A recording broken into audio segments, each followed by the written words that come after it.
اعوذ باللہ من الشیطان الرجیم بسم اللہ الرحمن الرحیم۔ اسلام ہمیں ایک دوسرے کے ساتھ حسن اخلاق کے ساتھ پیش آنے، صلہ رحمی کرنے کا درس دیتا ہے۔ ہمیں دوسرے کو بھی اپنا ہی حصہ سمجھنا چاہیے، اپنے جسم کا حصہ سمجھنا چاہیے۔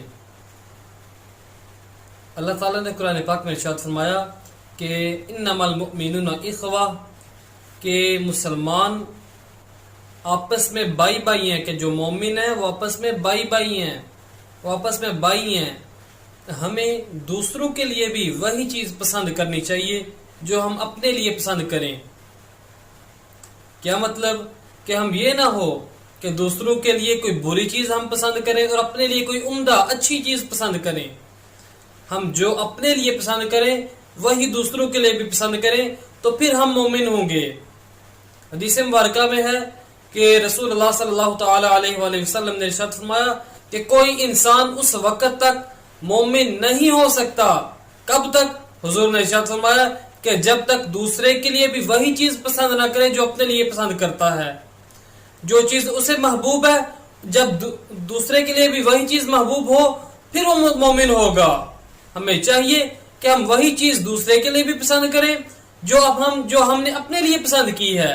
ایک اور روایت میں ہے کہ نبی کریم صلی اللہ تعالی علیہ وآلہ وسلم نے ارشاد فرمایا کہ دین خیر خواہی کا نام ہے۔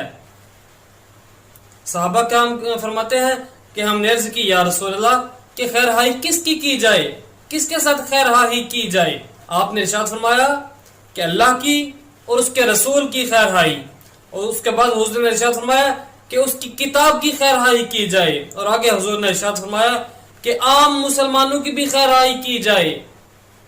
حضور نے ارشاد فرمایا کہ دین خیر خواہی کا نام ہے۔ ایک دوسرے کے ساتھ ہم حسن اخلاق کے ساتھ پیش آئیں تو یہی دین ہے۔ خیر خواہی ہے کیا؟ کہ خیر خواہی یہ ہے کہ دوسرے کے لیے بھی بھلا چاہنا اور دوسرے کو نقصان سے بھی بچانا، یہی خیر خواہی ہے۔ ہم دوسرے کو اگر مصیبت میں چھوڑیں تو پھر ہم مومن نہیں ہو سکتے۔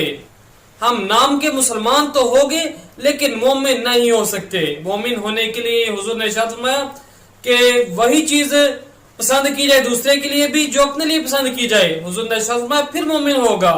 ہمیں چاہیے کہ ہم دوسروں کے لیے بھی وہی چیز پسند کریں جو ہم اپنے لیے پسند کرتے ہیں، دوسروں کے لیے بھی اچھا چاہیں اور انہیں نقصان سے ہم بچا کے رکھیں۔ اللہ تعالیٰ کی بارگاہ میں دعا ہے کہ اللہ تعالیٰ ہمیں اس پر عمل کرنے کی توفیق عطا فرمائے۔